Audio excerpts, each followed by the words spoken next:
Amém. Apocalipse 12, 11 diz: e eles o venceram pelo sangue do Cordeiro e pela palavra do testemunho, e não amaram a sua vida até a morte. Amém. Esta passagem bíblica, que inclusive é divisa espiritual do nosso ministério, dado desde muito cedo, quando começamos a nos reunir neste lugar, o anjo trazia, numa visão entregue pelo pastor André, trazia um leque na mão, e quando ele abria o leque, estava escrito Apocalipse 12, 11. E aí que eu fui entender por que essa passagem martelava tanto meu coração, e mais eu pregava sobre ela, e mais tinha que pregar, porque realmente era o plano de Deus, o contexto que Deus nos queria fazer mergulhar. E esta passagem que fala o desfecho lá em Apocalipse 12, falando o desfecho, a consumação, quer dizer, é a vitória. O anjo vai e dá o brado. Eles quem? A igreja. O venceram. Venceu a quem? Ao diabo, a Satanás, pelo sangue do Cordeiro e pela palavra do testemunho. Até aí? Não amando a sua vida até a morte. Crente que não está pronto para ir com Cristo até a morte, ainda não é crente como deveria ser, e pode ser surpreendido em situações, porque quanto mais você está pronto a ir com Cristo até a morte, Deus olha lá do céu e vê o quanto pode contar contigo. Por quê? Porque Deus não nos deixa ser tentados além do que podemos resistir. Quando Ele vê que você está disposto a ir até a morte, Ele diz: com aquele ali eu posso contar para tudo. Posso colocar uma fornalha para ele que ele vai entrar, e eu vou poder provar que sou o homem, que sou o Deus que esfria as chamas. Eu posso colocar para ele uma cova, porque ele vai entrar, e eu vou poder provar que sou o Senhor Deus que fecha a boca dos leões. Então, quando Deus olha para você e vê a sua predisposição no Evangelho, aí Ele diz assim: eu vou revolucionar a terra com aquele ali. Deus olha lá de cima e vê assim: ah lá, quem é aquele lá? É Elias, deixa ele, é com aquele ali que eu vou contar. Por quê? Porque está disposto a ir até a morte. O Evangelho traz o contexto de morte como passagem para a vida. Amém? Cabeça de João Batista, as pedradas de Estevão, e ele declarando que viu o céu aberto e o Filho de Deus de pé à direita do Pai, pronto para recebê-lo. O Evangelho fala de vida eterna, mas ele é muito enfático na questão da morte. De uma ou de outra forma, você tem que morrer neste mundo. Paulo diz assim: o viver é Cristo e o morrer é lucro. Ele diz: já estou crucificado com Cristo, e vivo não mais eu, mas Cristo vive em mim, e a vida que agora vivo na carne, vivo-a na fé do Filho de Deus, o qual me amou e a si mesmo se entregou por mim. Aí depois ele ainda vai dizer assim: ele morreu por todos, logo todos morreram. Ele morreu por todos, para que os que vivem não vivam mais para si, mas para aquele que por eles morreu e ressuscitou. Paulo não era poeta, era um homem cheio do Espírito Santo, porque um poeta jamais conseguiria compor poesias dessa natureza. Então, o contexto do Evangelho é morte. Morte para os que estão neste mundo. Jesus Cristo diz que ele disse que edificava a sua igreja. A palavra igreja, uma das traduções é aqueles que são chamados para fora. Então quer dizer, o mundo jaz no maligno. O mundo é um grande túmulo. Amém? O que está no maligno é morto, é túmulo. E ele nos chama para fora. Então, ele nos dá o contexto de ser ressuscitados. Uma vez que ele te resgata do mundo, isto é ressurreição. Paulo, em Efésios capítulo 2, verso 1, ele entende e diz, ele nos vivificou, nos deu vida, estando nós mortos dos nossos delitos e pecados. Quer dizer, é um resgate. Agora, depois que Jesus te chama, te ressuscitando, aí ele te pede para morrer por ele. E aí, irmãos, que a gente vê que a seara sempre será grande e os obreiros sempre serão poucos. É aí que nós começamos a entender quando Jesus diz assim, a porta que conduz à vida, ela é estreita e o caminho é apertado. Jesus chega a ser redundante e ele ainda diz assim, e poucos passam por ela. Poucos passam por essa porta. E quem é a porta? É ele mesmo. Ele diz lá no Evangelho de João, eu sou a porta das ovelhas. Passar por Jesus é muito difícil. Não dá para passar com bagagem, com uma série de fatores, não dá para passar. Tem que renunciar. Você tentar entrar na porta que é Jesus com as suas bagagens, você não consegue passar, as bagagens te atrapalham. É por isso que ele disse assim, aquele que não se fizer como criança, como a um desses pequeninos, não pode herdar o reino de Deus. Porque você já viu uma criança carregando bagagens? O que são as bagagens? Conceitos, princípios errados, ideais errados, teorias erradas. Essas são as bagagens que nos impedem de ver a glória de Deus. Por isso que ele diz, conhecereis a verdade que neutraliza a mentira, e esta verdade vos libertará. Uma vez liberto pela verdade, que é Cristo e os seus conceitos, aí ele diz, se pois o Filho vos libertar, verdadeiramente sereis livres. Agora pode entrar pelo reino. Livre de quê? Das suas bagagens, dos seus conceitos, dos seus princípios, dos seus ideais. Para quê? Para encampar os conceitos, os princípios, os ideais de Cristo, porque Ele morreu por você, para que você não viva mais para si mesmo, mas para Ele, que por ti morreu e ressuscitou. Existe uma pressão no mundo que tenta nos sufocar o tempo todo.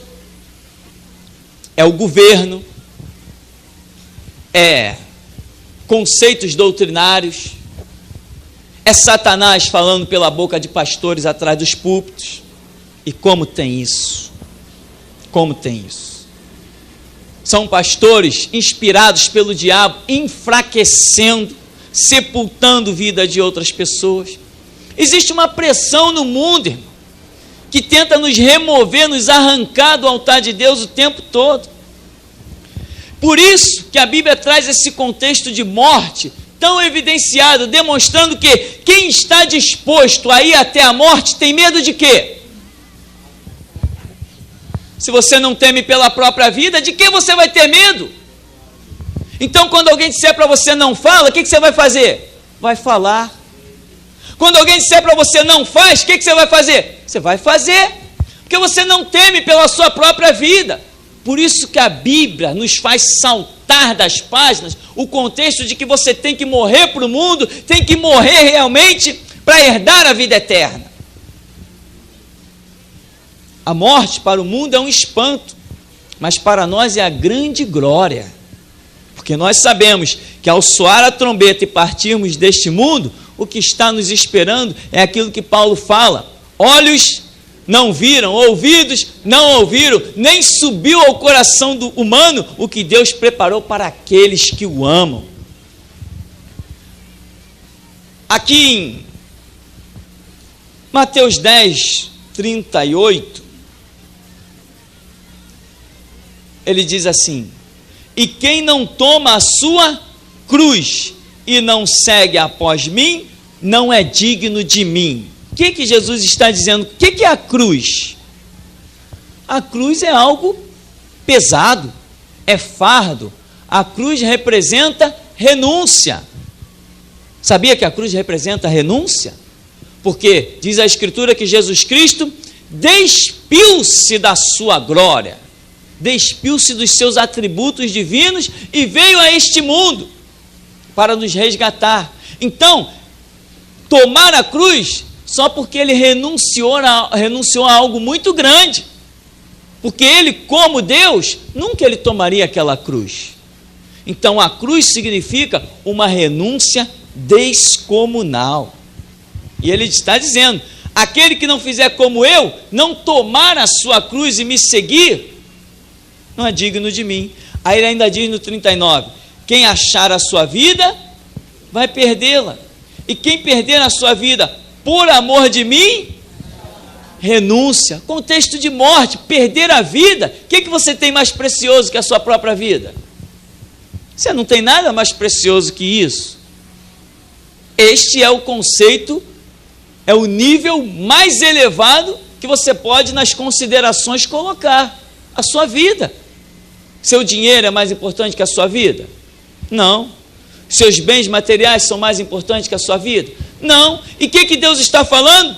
Isso que você tem de tão precioso, você tem que abrir mão dele, para que Jesus Cristo reine e seja glorificado na sua vida. Agora, nós estamos já adentramos, melhor dizendo, uma dispensação do nosso ministério, irmãos. Como Deus tinha falado, e tem as coisas que têm acontecido nesse lugar, eu estou dizendo para Deus, realmente, Deus fala pela boca dos homens, né? Tudo que está acontecendo, pessoas que estão chegando neste lugar, a maneira como as pessoas estão chegando, tudo Deus tem falado usando o ministério profético do pastor André. Às vezes eu vejo as pessoas chegando, eu digo, está aí cumprindo mais uma profecia, está aí se cumprindo isso, está aí se cumprindo aquilo. Eu recebo um telefonema e fico na minha, mas se cumpriu mais aquela palavra. Recebo um e-mail, eu digo, se cumpriu aquela palavra. E-mails em francês, e-mails no idioma lá que eu nem sei o que é, e-mails em inglês, eu digo, tal como Deus tem falado profeticamente, tudo está se cumprindo. E o que acontece? Nós estamos libertando vidas. Poderosissimamente, mas libertando de quê? Libertando vidas de pastores mercenários, libertando vidas de governos. Irmão, se você não teme pela sua própria vida, ninguém vai segurar a tua língua. Se você está disposto, entendendo que é pelo sangue do Cordeiro, pela palavra do testemunho, e apostando a vida nisso até a morte, ninguém te detém. Deus vai olhar para você e vai dizer, eu posso contar com aquele ali. Por quê? Porque não teme pela própria vida. Ah, polícia, que polícia? Eu sirvo a um Deus vivo. Os traficantes, que traficante? Eu sirvo um Deus vivo. As leis do governo, que leis? Eu só reconheço uma lei chamada Bíblia. Jesus Cristo nunca entrou num congresso para formular leis. Eu não sigo lei de congresso, eu sigo lei da Bíblia. Aí, se você não teme pela sua própria vida, a porção sobre a sua vida será dobrada. Todo mundo vai cair enfermo, mas você vai ficar de pé. Todo mundo vai ter problema na caminhada espiritual, mas você vai ser de fé em fé e de glória em glória. O mundo vai tentar te sufocar. Passou um governo aí no Brasil, conhecido como FHC, muita gente não sabe o que aquele homem fez, mas eu sei o que ele fez, porque a gente é obrigado a de vez em quando comparecer nessas convenções, nessas juntas missionárias, essas ordens pastorais. Aquele homem, FHC, aquilo ali tipifica o próprio anticristo, criou leis terríveis. Eu estou me lixando para as leis que ele criou, eu só quero ouvir Deus. Que ele me disser, eu vou e faço. Ah, mas a lei não permite. Eu só reconheço uma lei, é a voz de Deus. Se Deus não me mandar fazer, eu não faço nada, mas se ele me mandar fazer, saiam da minha frente, que eu não me detenho com nada. Porque se me matarem, Paulo já disse, o viver é Cristo e o morrer é lucro, e eu sei que é lucro, porque Jesus Cristo para mim, ele é uma revelação pessoal. Eu sei que eu sirvo a Deus. Ninguém me convenceu disso, não. Ele me convenceu, Ele se manifestou a mim. Ele se manifestou a você. Se você não tem a revelação pessoal, você não poderá chegar a parte alguma. Então Apocalipse 12 diz que vencemos pelo sangue do Cordeiro e pela palavra do testemunho. 2 Timóteo 2,15 diz que você tem que ser um obreiro aprovado, que não tem do que se envergonhar e maneja bem a palavra da verdade. Para que você vai manejar bem essa palavra da verdade? Para calar toda a mentira, para calar toda a hipocrisia, para calar toda a falsidade. Onde estão as falsidades? As hipocrisias? Se não estiverem em Brasília, não estão em lugar nenhum mais. Se não estiverem nesses homens atrás do púlpito fazendo aliança com os políticos, não estão em nenhum lugar mais, não vejo em mais nenhum lugar. É a hipocrisia, o descaramento. Mas Deus te chamou como uma nova geração. Uma geração que não dobrará os seus joelhos a Baal. Foi para isso que Deus te chamou. E Deus tem falado em nosso meio que vai levantar uma nova geração. E nisto eu estou alegre diante do meu Deus. É tudo que eu quero. E nós estamos formando vidas neste lugar. E vamos ter jovens com 16 anos sendo guiados que nem pelo vento do Espírito nesta nação, atormentando os falsos, desfazendo as obras do diabo, desbaratinando os conselhos das trevas. Aonde? Aonde quer que eles estejam. Aonde que existem obras do diabo? Atrás de púlpitos de certas igrejas, existem. Deus te chamou para desfazer as obras do diabo. Lá também. Existem obras do diabo, né, no governo, na prefeitura, na presidência. Deus nos deu poder para desfazer as obras do diabo. Como? Nós somos o único povo que consegue esse êxito sem lançar mão de arma. Lança uma palavra, meu irmão, e ela faz um reboliço tremendo. Por que você acha que o governo, com todas as suas leis, procura impedir o avanço da mídia, das rádios, das televisões? Hoje nós poderíamos ter dezenas de canais de televisão. O governo não deixa. Sabe por que ele não deixa? Porque ele quer ter o controle. Ele não quer que todo mundo fale o que pensa. Mas Jesus Cristo te chamou para falar o que Ele pensa. É isso que Ele quer te revelar. A palavra dEle. Agora, deixa eu dizer uma coisa para você. Evangelho e sangue não se separa. Crente que está achando que evangelho é sombra e água fresca, eu me converti, agora Jesus vai me dar um bom emprego. Eu conheci crente assim. Eu me converti, agora a minha vida vai ser uma maravilha, sombra e água fresca, porque eu estou com Jesus. Se eu estou com Jesus, nenhum mal me sucederá, nem praga alguma chegará à minha tenda. Isso é verdade? É, mas não do jeito que as pessoas pensam. Para que elas levem uma vidinha acomodada, sem entender o que Efésios diz: desperta tu que dormes, ressuscita-te dentre os mortos, e Cristo te iluminará. Tem que entender, meu irmão, o evangelho, a verdade, tem um preço alto, e esse preço é preço de sangue. Diz o profeta Jeremias o quê? Em Ramá se ouviu pranto e lamentação, Raquel chorando seus filhos e não querendo ser consolada. Por quê? Porque já não existe. Essa profecia se cumpriu aonde? Quando Herodes mandou lá em Belém matar todas as crianças de 2 anos para baixo. Aquelas crianças não tinham nada a ver com Jesus, não tinham nada a ver com nenhuma história, mas o sangue começou a ser derramado para marcar o caminho da verdade e da justiça. Aí vem Jesus, derramou o seu sangue. Os apóstolos, todos martirizados, com exceção de João, sangue derramado.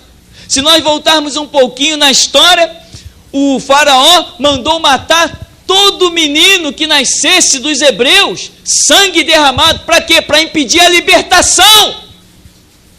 Libertação tem preço de sangue, meu irmão. Glória a Deus. Aleluia. Aceita ou sai fora. Não bastou ainda o sangue derramado, todo menino hebreu, Deus vai e manda o anjo da morte. Eu quero mais sangue, essa libertação é preço alto. E matou todo o primogênito do Egito, também como vingança. É sangue? Eu vou mostrar que é sangue mesmo. Libertação é preço de sangue. E você foi chamado para ouvir isso, que eu vou te desafiar. Sai daqui e ouve. Deus está levantando uma geração que não teme pela sua própria vida. Deus está levantando uma geração que realmente quer fazer diferença nesse mundo. Deus está levantando uma geração que não vai se calar e que não vai compactuar, que não vai fazer aliança com ninguém. Aliança para nós é o sangue do Cordeiro e a palavra do testemunho. Mas a Constituição, eu não leio Constituição, eu só leio Bíblia. Eu não respeito governos, eu respeito a autoridade que vem pelo Espírito Santo. O que eu entendo pela Escritura é que o mundo tem que se curvar à palavra de Deus e não a igreja se curvar às leis do mundo. Por isso não me interessa o que votam no Congresso ou deixam de votar. Esta palavra já está votada com o sangue do Cordeiro. Está selada. Libertação tem preço. E como tem preço? E como você vê, irmão? O nosso chamado ministerial é para realmente transtornar o mundo. Se nós estivéssemos preocupados com uma igreja inchada para dar dízimos e oferta, nós não pregaríamos isso, nós engoliríamos. Porque eu posso engolir se eu quiser. Eu tenho livre-arbítrio. Se eu quiser, eu posso engolir. Porque primeiro eu ouço para depois falar. Mas eu tenho um pacto com o meu Deus. Fala, Deus, que eu transmito. Só o que me interessa é isso. Irmãos, não quero saber se eu vou estar diante de gente engravatada ou gente que mora em barracão debaixo de ponte. Não quero saber se eu vou estar diante de homens que pensam que são poderosos ou diante de gente humilde. Isso não me interessa. Me interessa ouvir Deus e obedecer. Este é o meu pacto. E para mim, o viver é Cristo e o morrer é lucro, porque eu sei da coroa que está me aguardando lá em cima. Eu sei que há uma cidade cujo artífice e construtor é Deus. Eu sei que existem ruas de ouro e mar de cristal. Eu sei que existe uma cidade com 12 portas, 12 fundamentos e 12 pérolas, que são a palavra de Deus, para nós podermos passar por ela. Eu sei que há. Eu sei que é aquilo que olhos não viram, nem ouvidos ouviram. Eu sei disso. Por isso, você entra no teu quarto, fecha a tua porta, fala com teu Deus, mas fala sério. Fala sério. Diz: Deus, eu quero ser o teu servo, eu não quero brincar de igreja. Irmão, já brincamos muito. Já brincamos demais de evangelho. Como brincamos? Retirozinho daqui, retirozinho dali. Intercâmbiozinho daqui, intercâmbiozinho dali.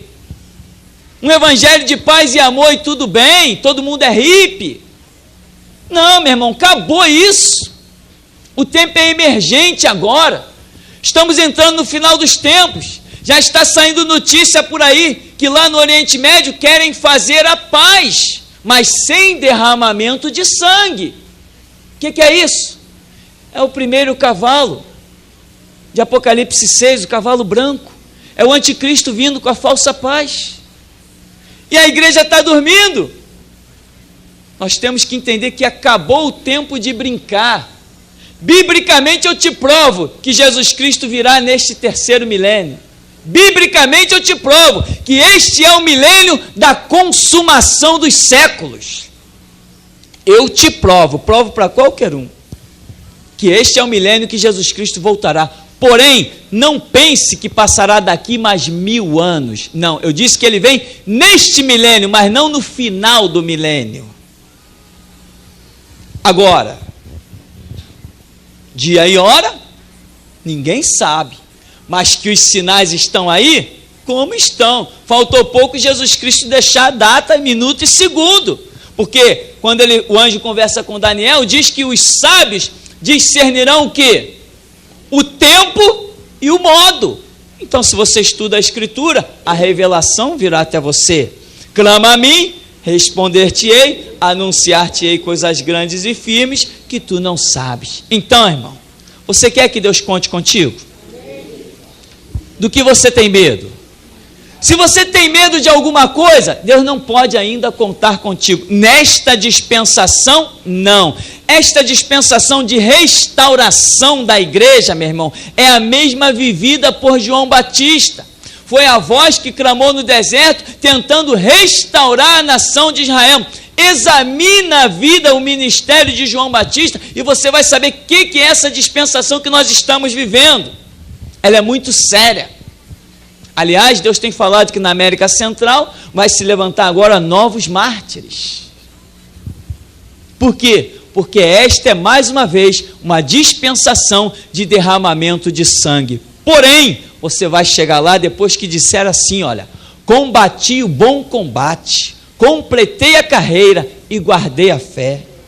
Você vai chegar lá depois que dizer assim, o Senhor Jesus já me revelou que brevemente hei de deixar o meu tabernáculo. Aí, meu irmão, o que te resta mais? Quando você disser, eis que vejo os céus abertos, o Filho de Deus de pé à direita do Pai, que importa se é pela guilhotina, cadeira elétrica, pela forca, não importa como glorificaremos a Deus, importa que Ele seja glorificado.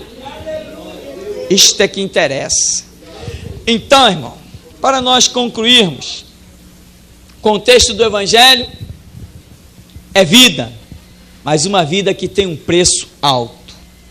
E muitos não entendem essas renúncias. Por exemplo, no verso 37, ele diz assim, quem ama o pai ou a mãe mais do que a mim não é digno de mim. Quem ama o filho ou a filha mais do que a mim não é digno de mim. E tem gente por aí dizendo que ouviu Deus, mas não cede, porque encontra barreira no filho, encontra barreira numa esposa. Com esses Deus não pode contar. Com esses Deus não pode contar. Você quer ouvir Deus? Vai obedecer? Então, meu irmão, como diz Apocalipse 12:11, nós vencemos pelo sangue do Cordeiro, pela palavra do testemunho e não amamos a própria vida até a morte. Vou te matar, vai mesmo, é? Vou te ferir, vai mesmo, é? Se matar ou se ferir, Romanos 8:28 já está escrito. O que é que diz lá? Todas as coisas contribuem juntamente para o bem dos que amam a Deus, como eu e você, daqueles que são chamados segundo o seu propósito, segundo o seu conserto. Então, querido, o viver é Cristo e o morrer é lucro. Agora, você só tem uma arma para atacar este mundo, e ela está escrita em Efésios 6:17. A espada do Espírito, que é, como eu já disse, nós não derramamos o sangue de ninguém por causa do Evangelho, mas o nosso mesmo nós estamos prontos a derramar. Nós não lançamos mão de armas e não ferimos ninguém, mas as palavras nós não vamos poupar. Você foi liberto por armas? Não. Você foi resgatado das trevas por armas? Não. Mas nenhuma arma poderia te resgatar. Agora, as palavras que te libertaram, pode libertar uma multidão ainda. Por isso, siga o mesmo caminho, os mesmos conceitos e vença. Pelo sangue do Cordeiro e pela palavra do testemunho, não amando a própria vida até a morte. O Senhor nos abençoe em nome de Jesus.